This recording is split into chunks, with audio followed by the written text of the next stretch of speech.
Sa wakas, nakahawak ulit ng mic. Sakto yung tingin nila, panalo dito by height. Mukhang dihado sa fight, huwag makampante sa flight. Parang labanan ng XB at tunggalo sa pride. Ano ba ang ipapakita dito na hype? Mga laos na nga kayo, kahihiyan pa sa live. Na kesyo feeling flow G ang mga datingan sa hype. Magpiling old school na tunggalo ka na lang din sa fight. Sige mag-ubusan ng bala, pasiklaban ng mga bara. Ako unang pupusta sa iyang hagis mong pangara. Kahit nakadoble kara na manlalamang ka pa. Kahit na malaki ka, susuplahin agad kita. Kaliwat kanan ng sampal sa iyong mukha magkabilaan. Sa laki ba naman ang aking tinatatamaan? At lalong-lalo na kapag ako na ang shotgun. Tila na DMT sa underground, 5 minuto lang talaga knockdown.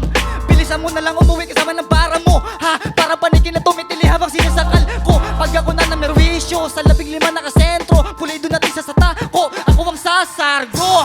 Batang Angono Rizal, lugar ng art na kapital na patuloy minamahal. Aking iniukit sa bato ang laban, mahalal na sa Angono, aming nuno, mga harang sa Rizal.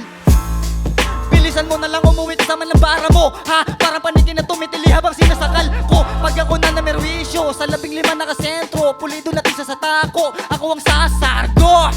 Batang Angono Rizal, lugar ng art na kapital na patuloy minamahal. Aking iniukit sa bato ang laban, mahalal na sa Angono, aming nuno, mga harang sa Rizal. Yeah! Ito, pangalawang banat para kay